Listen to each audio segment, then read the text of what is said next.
apa saja mungkin hilang hari ini. Kalau di kita ya tidak hanya mungkin hilang, yang kamu pegang pun bisa pada akhirnya hilang. Wong dipajeki semua sekarang. Tapi apa saja boleh hilang, dirimu tidak boleh hilang. Jadi kehilangan jati diri, kehilangan otentisitasmu itu bagi saya bencana paling besar. Maka itu tadi ya kalimat saya, apa wae hilang tidak apa-apa asal tidak dirimu. Kalau kalian tidak luas caramu berpikir dan tidak luas hatimu, kamu mesti kelelahan dan pada akhirnya depresi melihat situasi hari ini.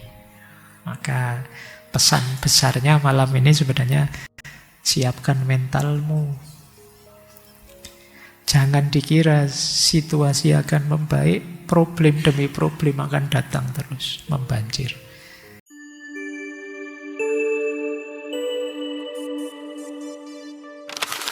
Assalamualaikum warahmatullahi wabarakatuh. Bismillah, mari kita lanjutkan lagi ya belajar kita. Saya tadi buka Al-Quran itu ada kalimat yang konotasinya ketidakpastian. Wa ma tadri nafsun madza taksibu ghadan. Dan tidak seorang pun yang dapat mengetahui apa yang akan diusahakannya besok. Jadi kita tidak tahu loh besok itu. Bahkan bukan takdir kita. Kita melakukan apa itu kita juga tidak tahu.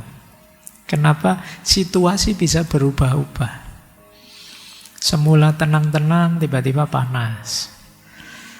Dianggapnya mau panas, ternyata dingin-dingin saja. Itu situasi hari ini. Apa-apa serba tidak pasti.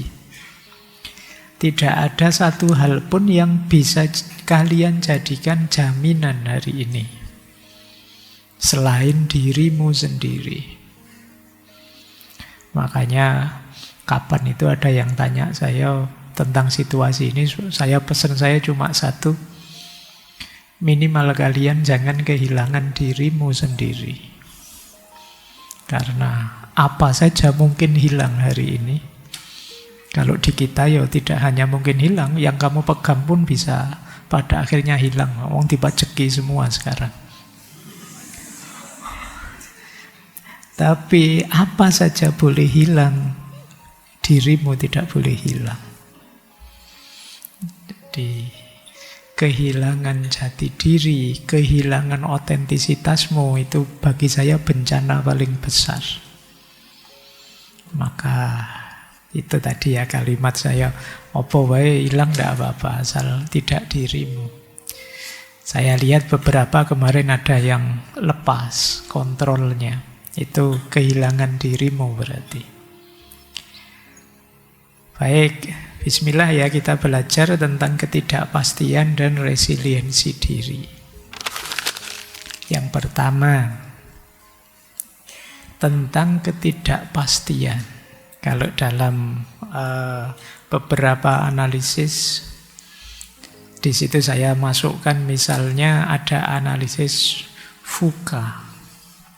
VUCA itu singkatan volatility, uncertainty, complexity, ambiguity.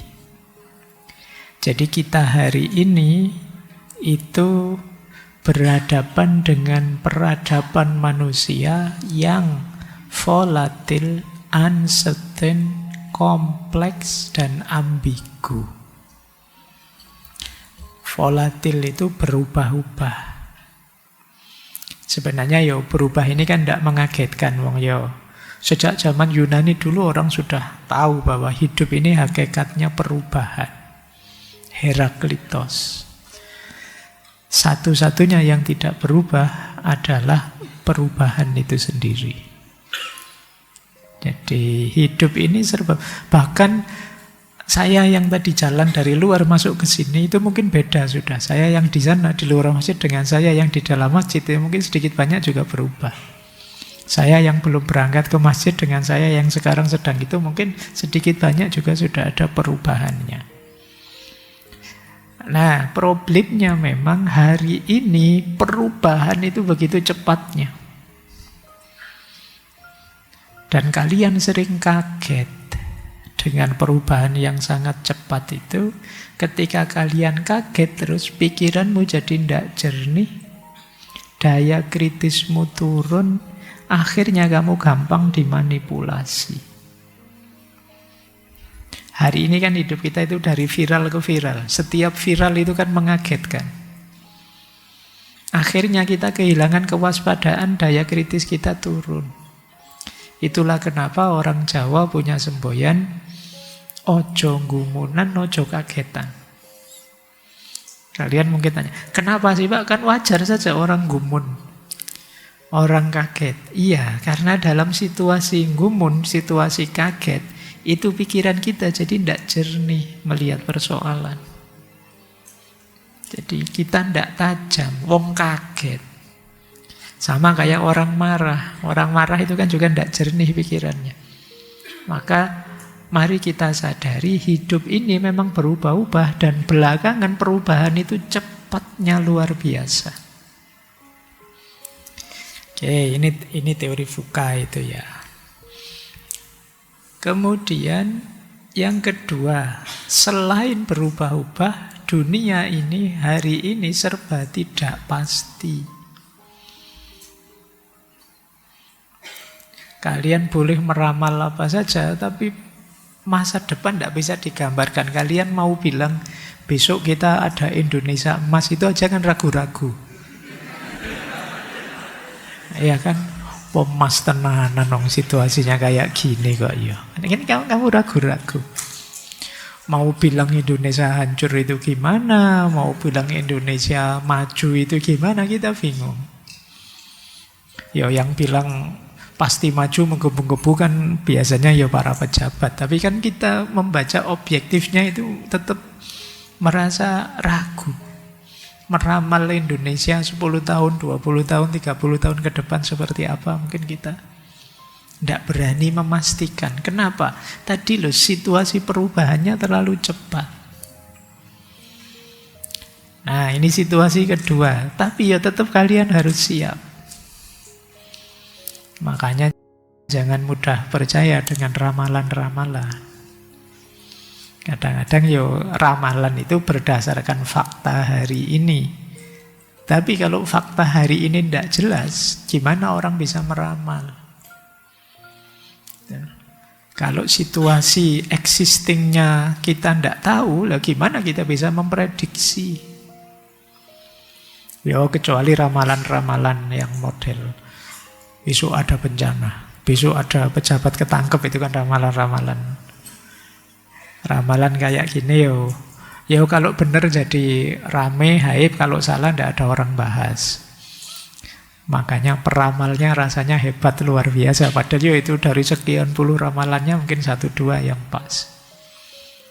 Tapi memang situasi hari ini serba tidak sepasti itu.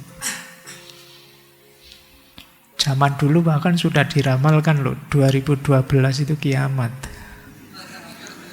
Ya kan, sampai hari ini tidak jadi itu. Apa malaikatnya pengen ngeprank ya. Makanya begitu diramal, manusia sudah ngeramal ini, ganti saja ceritanya. Jangan begitu. Dulu kita sudah siap-siap sampai dibikinin film itu ya 2012. Tapi terus tidak jadi. Kenapa? Memang apa-apa sekarang serba tidak pasti. Wong sekarang musim saja kan tidak mesti. Kalian saya tanya, hari ini musim kemarau apa musim penghujan? Itu pun mungkin kita bingung hari ini. Mau dibilang kemarau tapi kok hujan. Mau dibilang hujan tapi sudah lama ini tidak turun hujan. Begitu kita ngerasani, sudah lama tidak turun hujan, berarti kemarau ini tiba-tiba hujan. Yaitu mungkin efek dari kita belakangan suka ngeprank itu, oleh alam pun kita diprank. Pak Tani bingung sekarang situasinya, jadi serba tidak pasti. Ya, jadi situasi kedua uncertainty. Situasi ketiga complexity. Complexity itu problem kita hari ini saling terkait, kompleks. Jangan dikira urusan politik itu politik saja, nanti ada hubungannya dengan sosial, ada hubungannya dengan ekonomi, ada hubungannya dengan budaya. Bahkan ada hubungannya dengan agama, kompleks. Kadang-kadang kalian nganggap ini politik, tapi bukan, itu mindset budaya. Yang memang selama ini begitu di sini. Kalian nganggap ini budaya, tapi sebenarnya itu sudah manipulatif, sudah politis, dan lain sebagainya. Urusannya sangat kompleks. Termasuk berhubungan dengan adat, tradisi. Itu kan belakangan kalian kemarin demo rame-rame kan, itu menyangkut banyak hal. Tidak sekedar urusan politik. Jadi betapa kompleksnya situasi hari ini. Jadi sudah berubah-ubah, tidak pasti, kompleks dan tidak jelas, ambigu. Kita hari ini bingung, mana benar, mana salah. Bukan karena kurang informasi, tapi terlalu banyak informasi. Kita tidak bisa milih, mengklarifikasi, ini benar, ini salah. Ya kita gampang sih bilang ke orang-orang, tabayun dong, tabayun. Kan gampang ngomong gitu. Emangnya simpel tabayun itu. Ada tekniknya, ada prosesnya. Dan itu yang kita hadapi hari ini. Semua orang ngomong, semua orang nge-share sesuai kecenderungannya sendiri-sendiri. Dan ini membuat segalanya jadi membingungkan. Nah ini nanti kita belajar ini mungkin minggu depan ya. Belajar tentang bagaimana kita mengelola informasi yang datang dalam diri kita. Tapi malam ini mari kita sadari peliknya situasi hari ini. Rumitnya situasi hari ini. Jadi kalau kalian tidak luas caramu berpikir dan tidak luas hatimu, kamu mesti kelelahan dan pada akhirnya depresi. Melihat situasi hari ini. Maka pesan besarnya malam ini sebenarnya siapkan mentalmu. Jangan dikira situasi akan membaik, problem demi problem akan datang terus, membanjir. Maka tema malam hari ini, kuatkan resiliensimu. Tingkatkan daya tahanmu. Sekarang kita ke resiliensi. Jadi resiliensi itu kemampuan seseorang untuk bangkit, bertahan, menyesuaikan diri secara positif ketika ada tekanan, kesulitan, atau perubahan tidak menentu. Jadi kan tadi zaman itu betapa chaosnya, betapa tidak terduganya, betapa tidak pastinya. Kita memerlukan resiliensi, ketangguhan, ketahanan. Ada yang menyebut resiliensi itu daya lenting, daya fight back. Seperti pegas. Kalian ngerti pegas ya, per. Per itu kalau ditekan keras, dia baliknya akan keras. Mungkin kalian, saya tidak tahu, masa kecilmu ngerti tidak mainan yang kalau ditaruh, mungkin di bawahnya ada besinya itu. Kalau kamu miringkan ke sini, dia tetap akan balik ke sana. Tidak bisa dijatuhkan. Mungkin dulu waktu kamu kecil, kamu pakai latihan tinju itu. Kamu seneng karena dia setiap kali ditinju dia balik lagi, dia balik lagi. Daya pegas, daya lenting. Itu resiliensi namanya. Kalau untuk ketahanan batinmu. Jadi satu kondisi di mana kalian begitu kuatnya, begitu tangguhnya, sehingga sekeos apapun, sekacau apapun situasi, kalian masih bisa tegak kembali. Itu yang disebut resiliensi. Nanti ada individual, ada kolektif, ada spiritual, filosofis. Kalau individual secara psikologi, resiliensi itu kapasitas kemampuan kita untuk bisa mengelola stres, trauma, kegagalan, sehingga kita tidak menghancurkan diri kita. Jadi jatuh bangun lagi, itu resiliensinya tinggi berarti. Kalau secara sosiologi komunal, bersama-sama, kolektif. Ada bencana kita bisa bangkit lagi. Ada perubahan besar kita tetap bisa survive. Nah ini resiliensi sosial namanya. Kelaparan sih luar biasa tapi tetap bisa survive lagi. Berarti resiliensinya hebat. Kalau yang spiritual, filosofis biasanya daya jiwa untuk tetap tegar, tetap ikhlas. Sesulit apapun situasi hidup bisa menemukan makna di balik segala kepahitan hidup. Nah, ini spiritual namanya. Jadi resiliensi itu mungkin bisa kalian definisikan daya tahan diri, daya untuk bangkit, daya untuk melenting kembali menghadapi kesulitan-kesulitan hidup. Orang yang resiliensinya tinggi itu biasanya sulit ditaklukkan. Karena dia jatuh akan bangun lagi, jatuh akan bangun lagi. Generasi kalian, Gen Z, itu sering dituduh rapuh. Kalau ada masalah, dropnya cepat, stresnya cepat, depresinya cepat. Solusinya apa? Resiliensimu tingkatkan. Biar tidak gampang stres, biar tidak gampang drop. Mulai besok latihan latihan kuat. Baik, sekarang kita cek gimana sih caranya mengembangkan resiliensi. Saya mencatat setidaknya ada 8 cara untuk mengembangkan resiliensi. Yang pertama tentu saja apapun yang berhubungan dengan self-improvement, perbaikan diri, itu harus diawali dari self-awareness.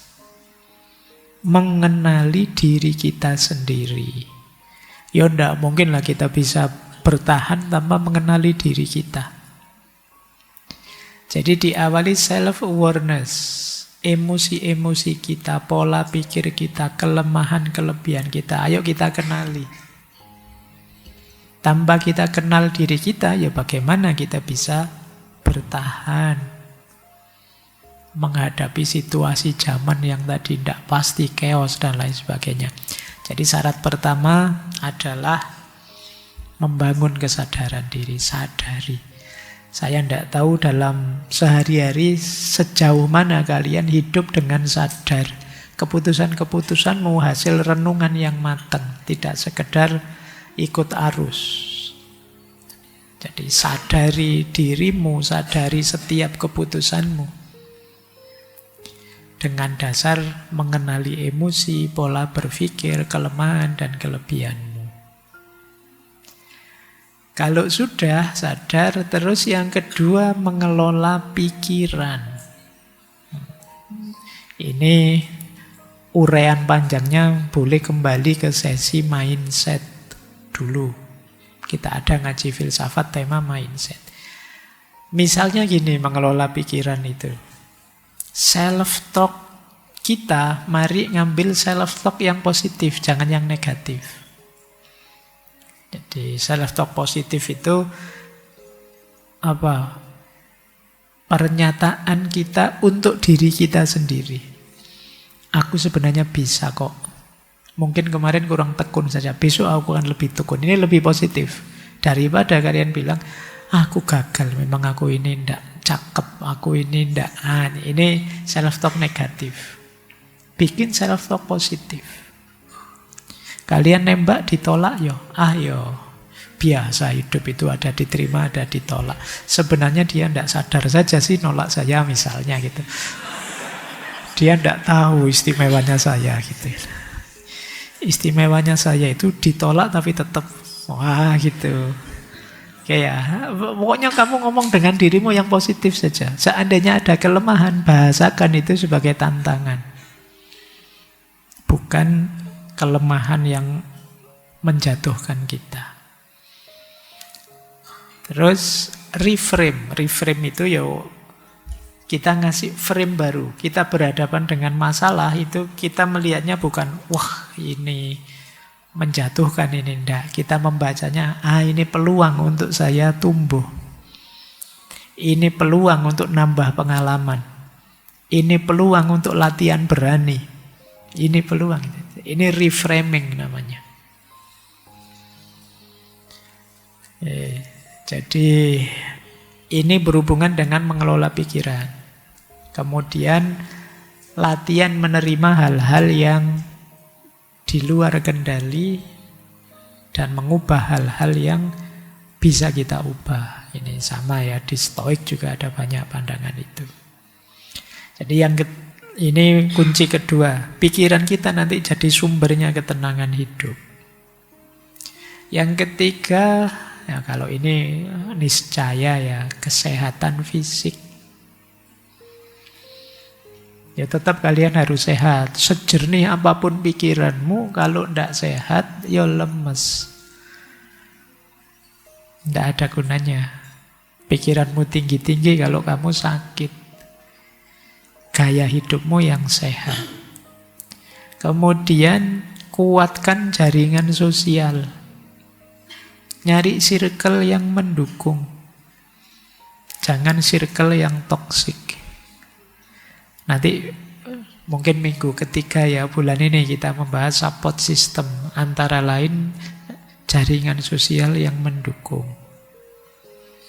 Penting adanya teman, jangan gaya kita itu tidak mungkin hidup sendirian tanpa bantuan orang lain.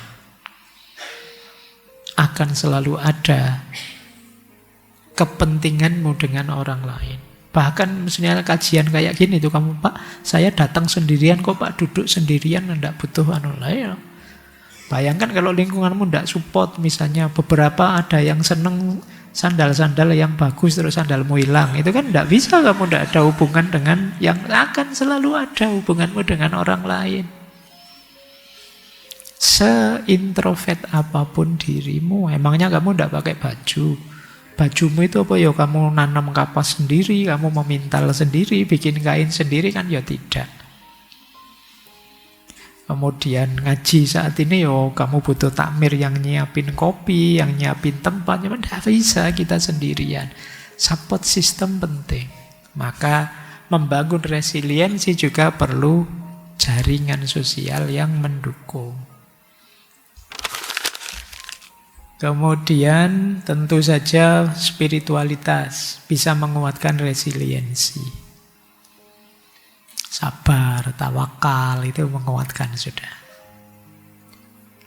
Kemudian belajar dari kegagalan. Setiap kali gagal, coba kalian tanya, aku bisa belajar apa dari sini? Apa yang harus saya tingkatkan biar tidak gagal lagi? Jadi kamu malah upgrade setelah gagal. Setiap kali jatuh jadi modalmu untuk lebih kuat, lebih kokoh. Membangun resiliensi juga, kalian harus berlatih untuk fleksibel dan adaptif. Zaman berubah-ubah, situasi naik turun di luar kontrolmu. Mungkin kamu tidak bisa mengubah situasi, tapi kalian bisa mengontrol, mengendalikan dirimu. Mungkin caramu beraktivitas, caramu bekerja, dan lain sebagainya sesuaikan dengan kondisi. Jadi orang yang fleksibel, tidak kaku. Nah, kalau kalian tidak kaku, itu lebih mudah menyikapi perubahan-perubahan situasi. Kemudian mendukung resiliensi juga adalah punyalah harapan tapi yang realistis. Oke ya, punyalah cita-cita tidak masalah, tapi juga yo jangan berlebihan. Jadi gantungkan cita-citamu setinggi mungkin. Gantungkan cita-citamu setinggi-tingginya, tapi yang mungkin. Yang tidak mungkin ya jangan ditarget. Kenapa? Sumbernya stresmu. Sumbernya depresimu. Mimpimu terlalu besar. Nah, ini menguatkan resiliensi. Pada akhirnya nanti saya pakai begini. Jadi itu indikator cara melatih resiliensi ya.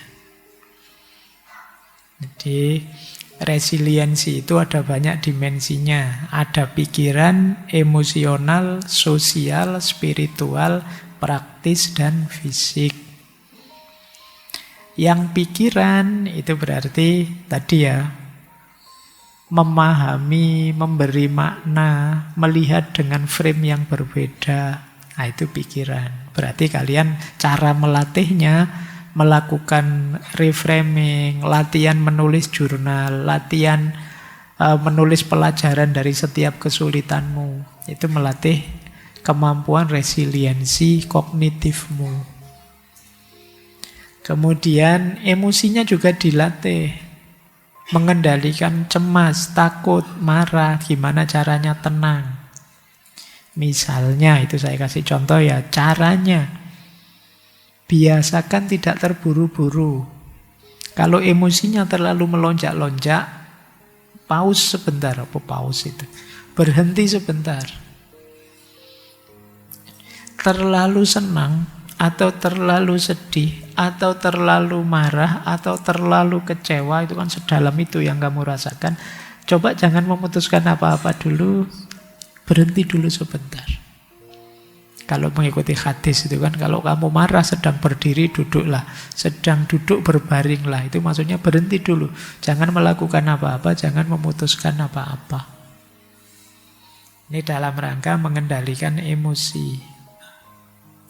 Kemudian secara sosial, tadi ya nyari jaringan, nyari teman.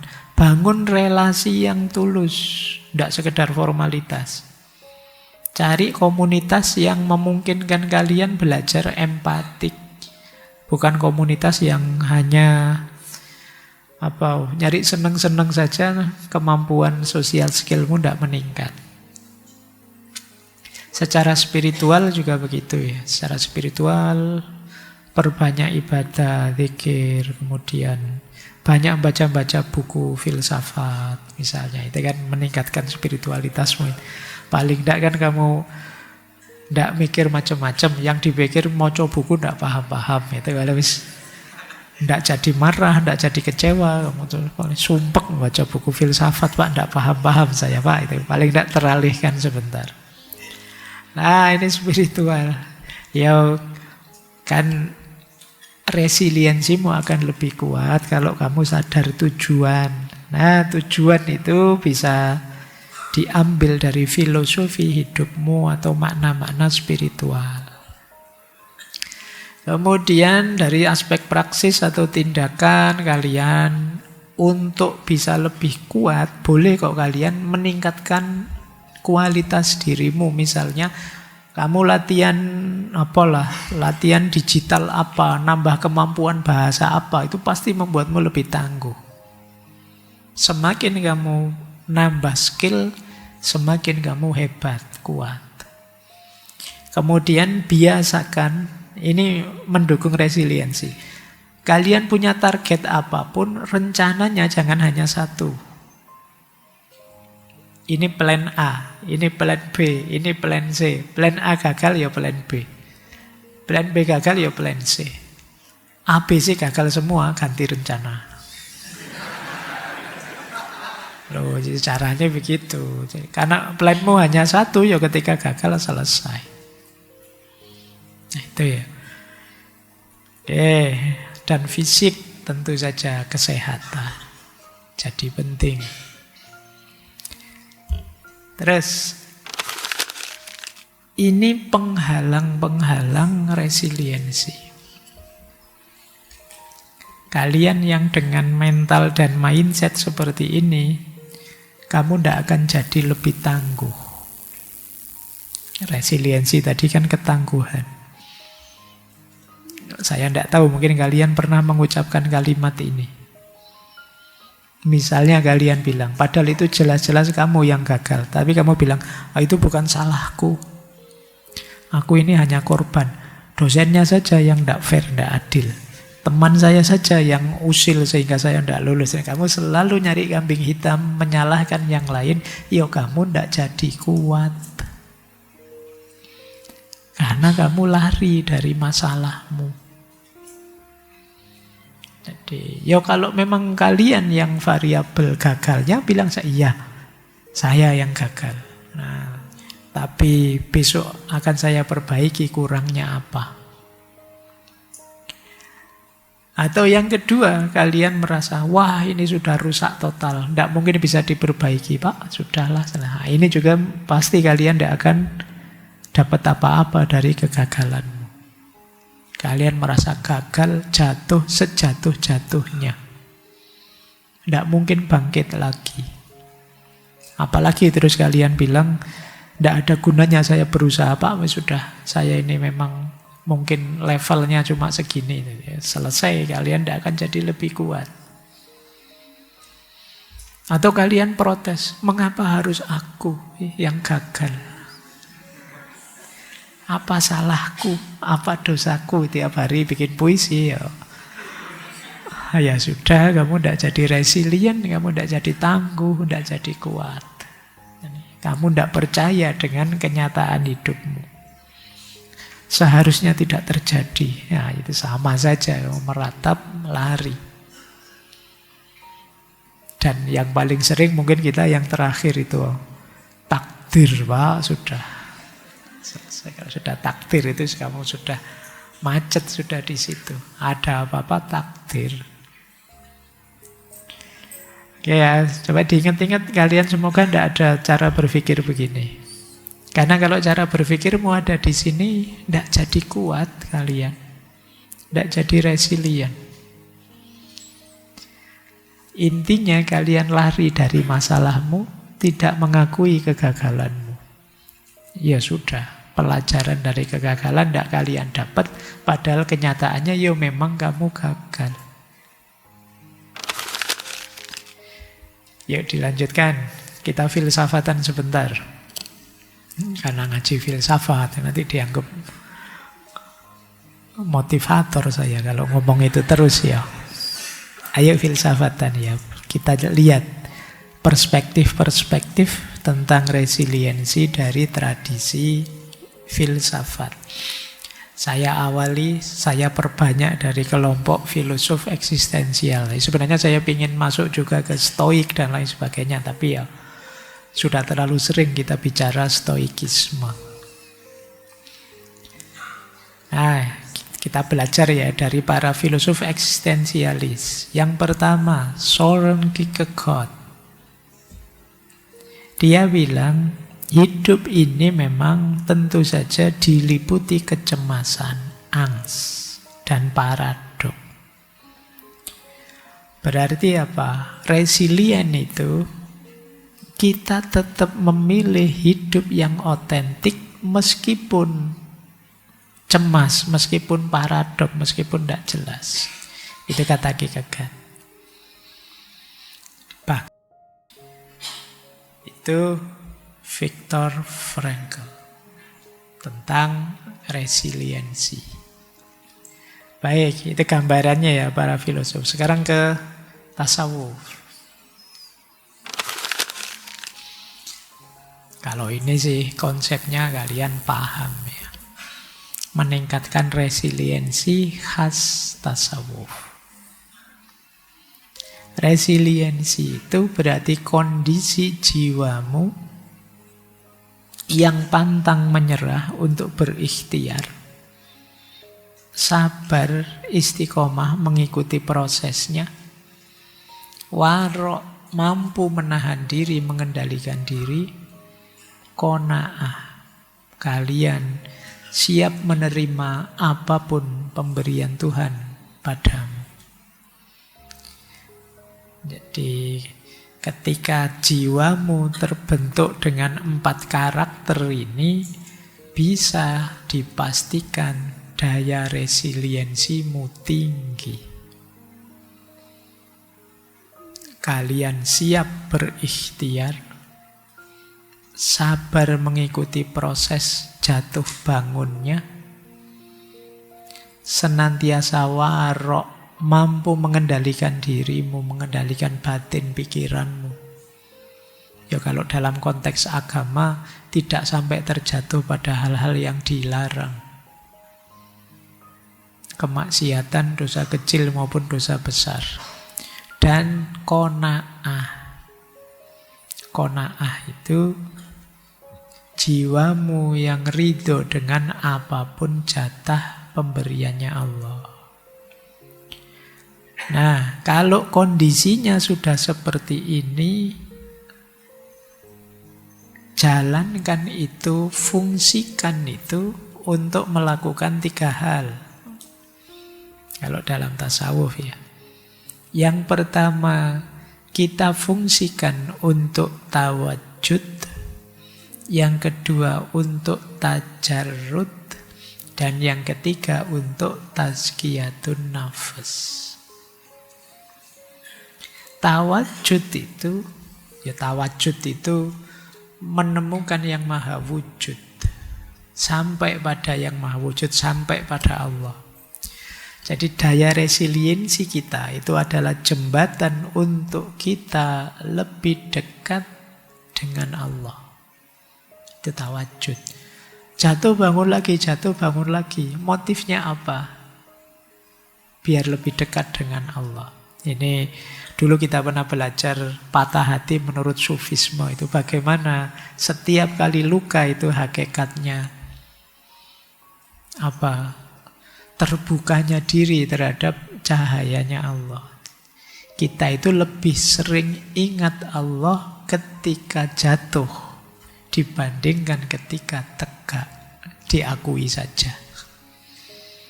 Kalau pas ada masalah kan kamu terus tiba-tiba jadi orang soleh dadakan. Ada puasa Senin Kemis, sholat tahajud kan jadi begitu. Bayangkan kalau tidak ada masalah. Jadi kadang-kadang masalah itu mengantarkanmu pada Allah.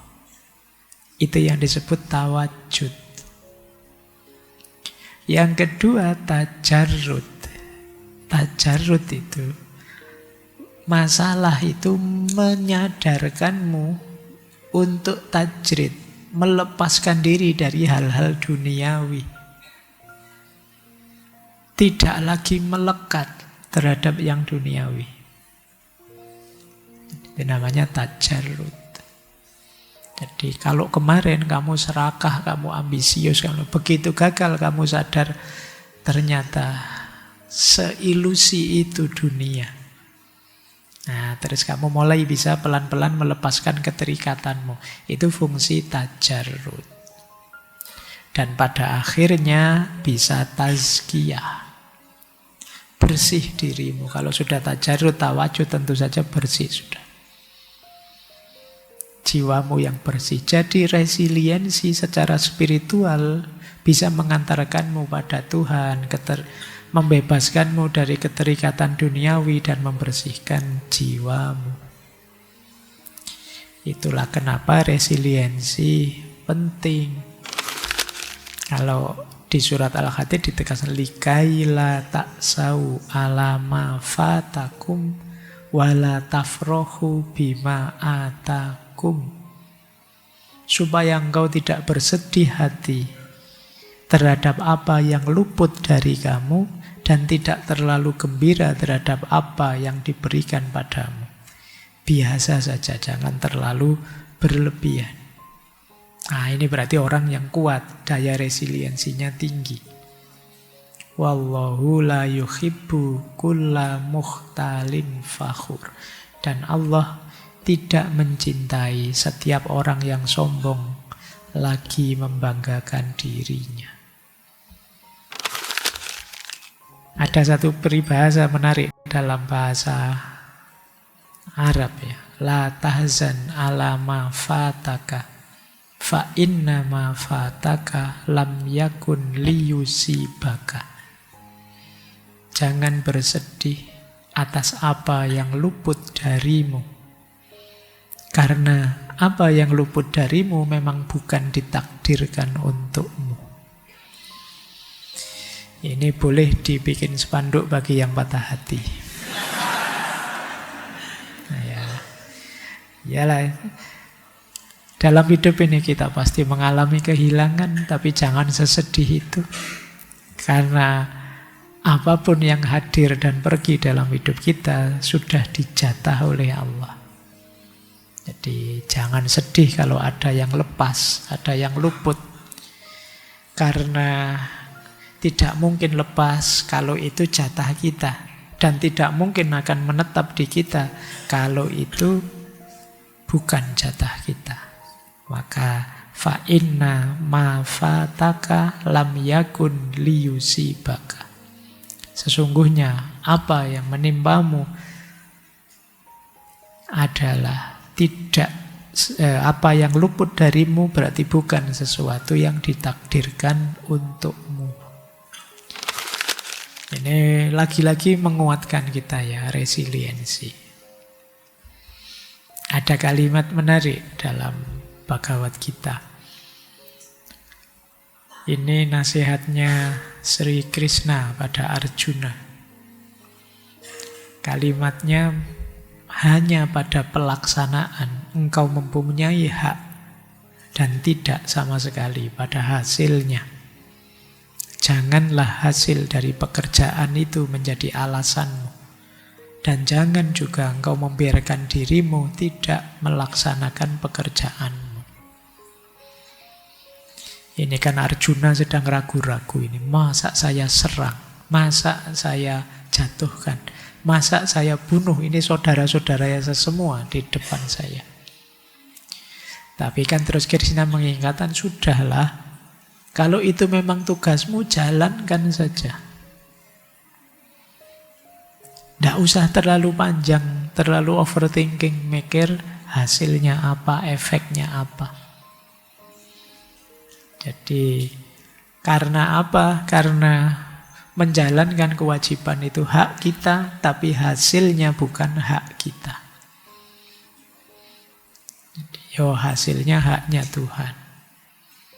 Jadi, jangan hanya karena memprediksi hasil terus kita tidak melakukan pekerjaan kita. Jangan juga engkau biarkan dirimu tidak melaksanakan pekerjaanmu. Ini dalil yang terakhir ini untuk kita semoga jangan males. Kalau bukan kita yang menjalankan kewajiban kita, terus siapa? Kalian mahasiswa, kalau bukan kalian yang belajar, terus siapa? Kalian yang DPR, kalau bukan kalian yang mewakili rakyat, terus siapa?